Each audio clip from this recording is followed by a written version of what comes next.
Hey everyone, I'm Nate. I'm Michael. And we are the Olympic Ultras. Welcome back to the Olympic Ultras podcast. This is episode 15. If you haven't yet, just make sure that you follow on Spotify, subscribe on YouTube, or whatever those terms are, so you don't miss an episode. Before we get too far into everything, I just want to mention Paniyiri's up this weekend. Yes, looking forward to that. It's the biggest Greek festival that Brisbane will ever see. Yes, very much so. And I think it's Brisbane's largest continuing festival. Absolutely. So it's absolutely fantastic. Make sure that you get tickets for it. Great music, great food, great drinks. Here's a footnote. Yeah. I actually found out the other day it started as a picnic opposite the Greek club many years ago. And it was a gathering of families and a gathering of music. And it's just grown from there. Yeah, because the whole experience is about being a Greek immigrant. And celebration of the Greek culture and a celebration of being Greek. Yeah, fantastic. Yeah, and that's why it's still held in Musgrave Park, right next to the Greek club. It's a great event. If you can get the time to go, you'll love it. Yeah, definitely. And if you can't buy tickets online, don't worry, you can buy tickets at the gate. Yep. So we'll be working on the Saturday at the big red Olympic tent. Yeah, between 12 and 4. So come down and say hello as well. Yeah, hello. Hello. All right, and with all that out of the way, let's kick off, shall we? Let's do it. All right, so as usual, we start with the women in the first half. We are reviewing the FQPL1 game that played Wednesday night tonight. Yep. 1-0 victory over Southwest Queensland Thunder. And what a game it was. Yeah, it was an interesting one, wasn't it? I was really surprised by the intensity that SWQ put out. They obviously come with a plan. They're obviously good in the wet weather because last time they played in dry weather, we hammered them. Yeah, it was a little bit interesting seeing those two sort of results on paper. Yeah, it was two different sides. Yeah. They really took the game to us, but we had full control. I don't think Ernie in goals, I don't think had too many saves. No, I don't think so. Our defence line, led by Victoria again. Yep. Just dominated. Yeah, and their number 12, whose name escaped me. I did look it up, but her name escapes me at the moment. Exceptionally good player. She caused a lot of problems on that right-hand side. Did get taken off around the 60th minute, which I was unsure. I don't know if she had an injury or... but she was definitely probably the only player that was really causing us all those hassles. Yeah, she was. But no, hats off to her. She played well. Yeah, and... Again, another game played in the rain. It's good that we're getting games actually played now, even if it is in the rain. Yeah, it's quite a backlog, so they're slowly being chipped away. So it's good. Which is fantastic. Yeah. Who impressed you during this match? Although she came off, I thought Eva was very, very impressive. I thought she played well. She held the ball well. She ran well. Communication was good. Support play was good. I think she might have had a bit of a niggling injury. But, I think so. I think she came off with cramp or something. Yeah, she was my player. Yep. I've got to give it to Captain Kiz. I think she controlled the back line incredibly well. There's a couple of moments where Southwest Queensland Thunder really pushed us. Yep. And we got into maybe a little bit of... we got pushed into the back corner a little bit. It came to Kiz. Quick turn, quick scan, passed out absolutely nowhere near anyone else. So... Yeah. She was absolutely fantastic. Just such composure on the ball. Certainly dominated the midfield. Yeah, she's an absolutely fantastic player. So, which is why she's our captain. That's right. Yeah. And everything like that. So, no, absolutely fantastic from the ladies tonight. Like I said, a very, very controlled performance. Yeah, very professional performance. Very professional performance. We didn't have to do too much, but got it over the line in the end. That was good. It was good. Yeah, fantastic. So our next game is actually on Saturday, the 17th of May, and it's at home at Goodwin Park. It is against the Gap. Looking forward to that. In the Kappa Pro Series. Looking forward to the Gap. Quarterfinal, I believe. Yeah. So, so a lot on the line. A lot on the line. It is, although it's the Gap with an FQPL2 side, it's still something, every game starts 0-0. That's exactly right. It's still a game that we've got to come into and control and, and dominate. Yeah. That's a quick turnaround. It's only 3 or 4 days. Yep. So in the injuries, we did have a couple of girls come off with a couple of little niggling ones tonight. So and Georgia wasn't playing as well. Georgia wasn't playing. So let's hope we have a full squad for Saturday. Yeah, fingers crossed. So the Gap's last 5 games, they've had a bit of a mixed bag. They beat Southside Eagles 5-1. Massive result for them. In the Kappa Pro Series, in their final game of the group, they drew 2-2 with FQPL1 Virginia. Mhm. So good result for them as well. Beat Pine Hills 6-3, and then lost to Ipswich Knights and Sanford Rangers 2-1 and 3-2, respectively, which really throws a question mark in the air for me because we realistically thrashed. Totally controlled both Sanford and Ipswich. Both Sanford and Ipswich, of course. Ipswich over 2 games, but we scored 10 goals plus against both of them. I think we scored 11 against Sanford Rangers. So this is one of those games that could go either way. But that's football for you, isn't it? I mean, I've seen teams just totally dominate one game and come out and lose the next. Yeah, exactly right. You just can't read it. And, all credit to the Gap. Oh, what a big performance this week. Oh, of course. Olympic, of course, still undefeated in all competitions. So it'd be a nice scalp, but I don't think I'll get it. I think our goals will be too strong. Yeah, definitely. And again, you just don't know what sort of team's going to turn up. Like, yes, they have lost recently against 2 of the teams that we've thrashed, but they could turn up. They could be very much up for this game. It is a big game, so tensions could rise high, emotions could rise high. So they could be very much up for this match and really put us on our back foot. So yeah, should be good. Should be a good encounter. They actually finished second in their Kappa Pro Series group. Came in as one of the better placed second place teams. Yep. Actually undefeated in the Kappa Pro Series at the moment. 2 wins and a draw. 7 goals for, 3 against. +3 difference. So, they can put the goals away. And like I said, 2-2 draw against Virginia United is nothing to sneeze at. That's for sure, yeah. Good result a team above them in the ladder. So, and they currently sit in 5th place in the league. However, their 3 losses have come to the top 3 of the league so far, being Ipswich, Sanford, and I believe Annerley off the top of my head. Yes, correct. So, it is a bit of a tough beginning for them by the looks of it. So it's really hard to see on paper, at least, exactly what quality we're looking from them. And it's a team I'm not familiar with either. I haven't seen them play this year, so I've got nothing to go by as far as their performance goes. So neither, unfortunately. Yeah. But look, I do trust in our girls. I do trust in everything that they do and the performance that they're going to put on the pitch. It was good to see Tally again tonight. Yes, she played a good performance tonight. She did. She played against Ipswich Knights a couple of weeks ago and then wasn't there for a little bit. So it was good to see Tally back. But again, we say this every time. Yeah. Put out an 11 and they're going to win the match. 11 on the bounce now in all competitions. They're such a good side. They're such a composed side. Yeah. And the coaching staff have got them well drilled. And that playing out from the back game that we like to do, that's just getting better and better and better. Because tonight there was a couple of moments for Southwest Queensland Thunder, like I said, put us into a corner really badly. But we went, plan B then. And turned and put it back across goal and off we were. It was 3 passes and all of a sudden we're flying up the left-hand side of the field. Exactly. So unbelievable. How Cam and Tom and everyone in the backroom staff have got them well drilled, and all of them well drilled. Because again, it doesn't matter what 11's on that pitch. No, they just slot in. Doesn't matter if that's their usual position or if it's something that they've tried a couple of times. They slot in straight away, and it's just absolutely fantastic to see. It's really, really beautiful stuff. Yep.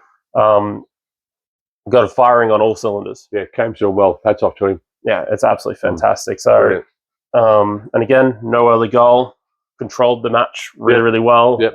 So that's something that's absolutely fantastic. In the second half, we have to review the loss to Eastern Suburbs. Do we have to? Yeah, we do. Part of our job. Look, personally, this may be taken as biasness or even sour grapes, but watching the match, I don't really think Eastern Suburbs really impressed me too much.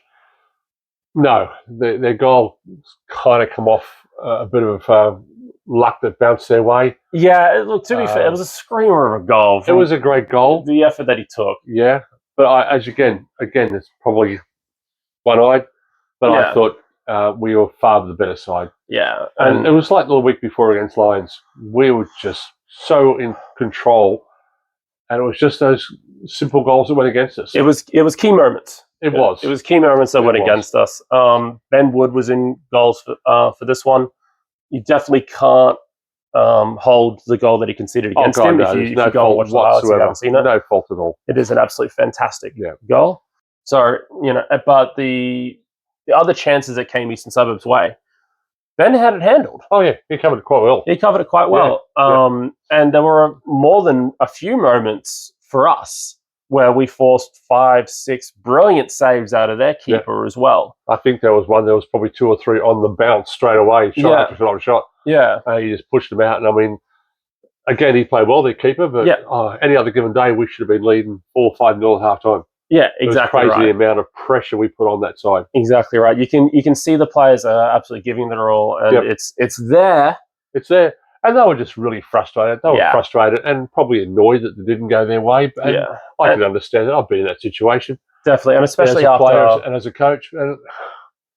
But yeah, they deserve more out of that. Yeah, and especially after the Lions loss and the Wynnum Wolves loss. Yeah, where you did control for large periods of that, and certain moments slip through your fingers. Yeah. I can totally understand the frustration and the aggression towards the end of that, but from our perspective, it's coming together. Yes, it is, and it's going to happen. It's going to break, and I feel sorry for the next side that we face it.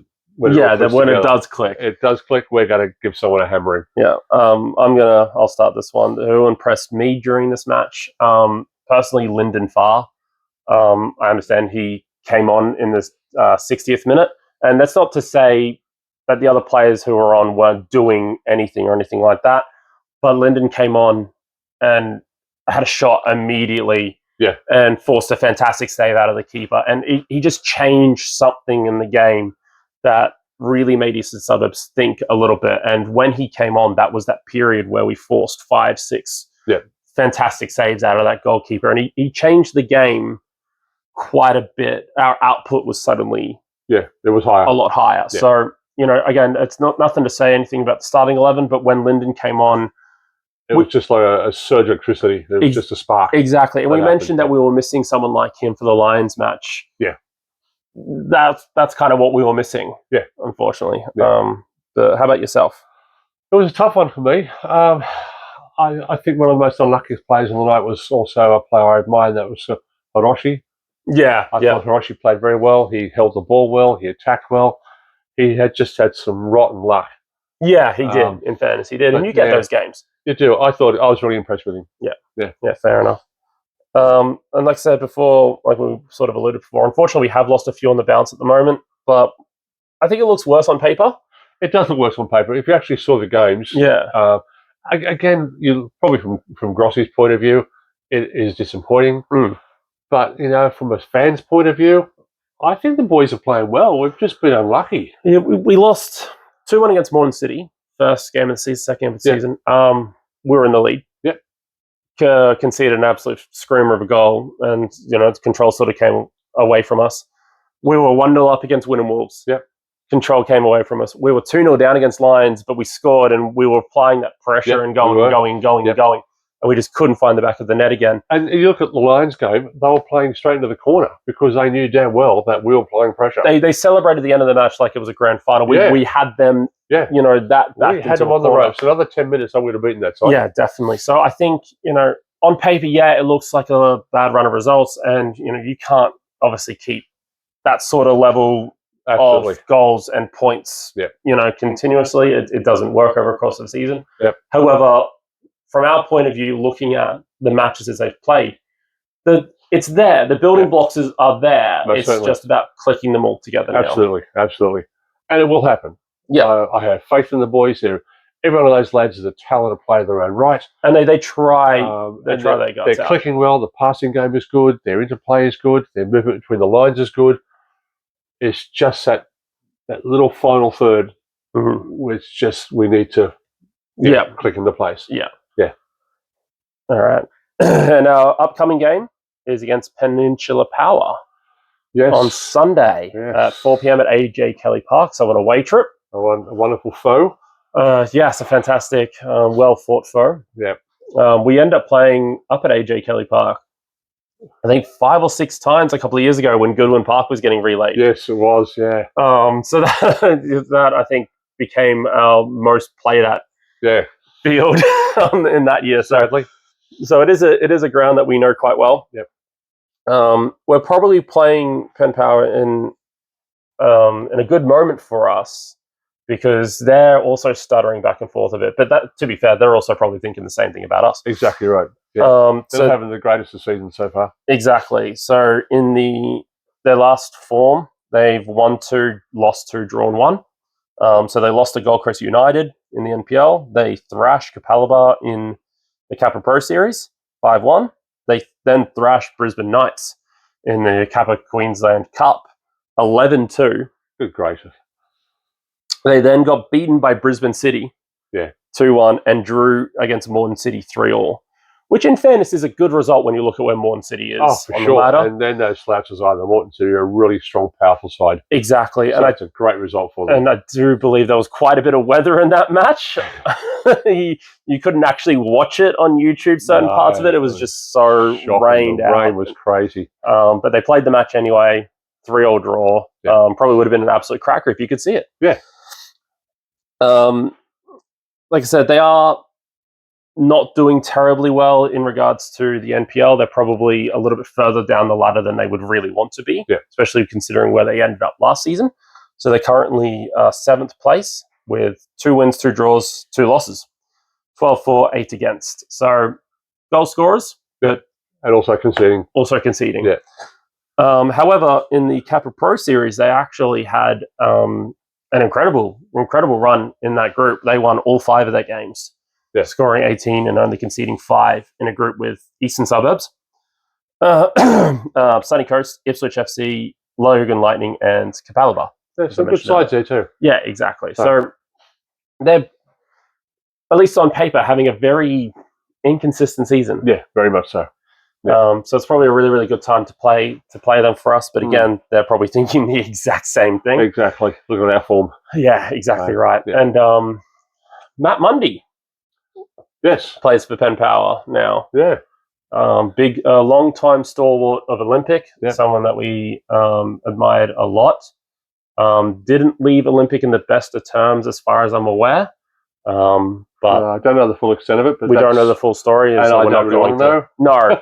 We don't know the full story. We're not between him and the club. Yeah. We're not going to engage in rumours or anything like that. But Matt's moved on. I think he played with East last season. He did. He played with East last season. Got them won the grand final. Yep.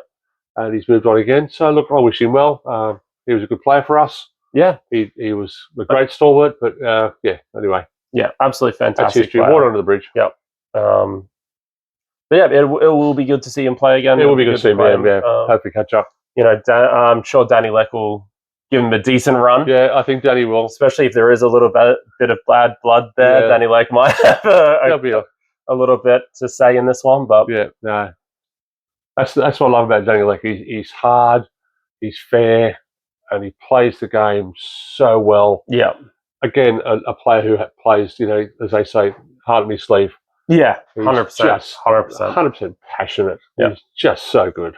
And I don't think Olympic would be the way we are without someone like Daniel Leck. Yeah. You need him. And he's such a good motivator and talker on the field too. Yeah. And he's everywhere on the pitch. He's everywhere on the pitch. He drops really deep. He just can't keep him in one spot. He's one of those leading from the front. I know he's not our captain. Obviously, Danny Driver's our captain. Yeah. But he is someone who he pulls the team along with him. He's a good support player in that respect to Danny, isn't he? Very much so. Very much so. Yeah. So to recap quickly, the next women's game is against the Gap in the Kappa Pro Series quarterfinal at Goodwin Park. Yep. That is 6 p.m. Unfortunately, it is on the same time as Paniyiri, which is one of the reasons why we're only working 12 to 4, so that we can shoot off to watch the women's match. Let's be honest, we played it that way. Yeah, exactly right.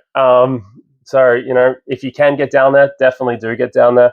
And on the Sunday, up at AJ Kelly Park, up at Redcliffe, we play Peninsula Power at 4 p.m. on the Sunday afternoon. Early kickoff. Nice. Early-ish kickoff, so yeah. It's a school night, so. Exactly right. We got to get home in bed. Yeah, that's for sure. Us old blokes need their sleep. Exactly right. All right. Well, thank you very much for joining us. Again, don't forget to follow, subscribe, like our Instagram. Keep an eye out for everything and support Olympic.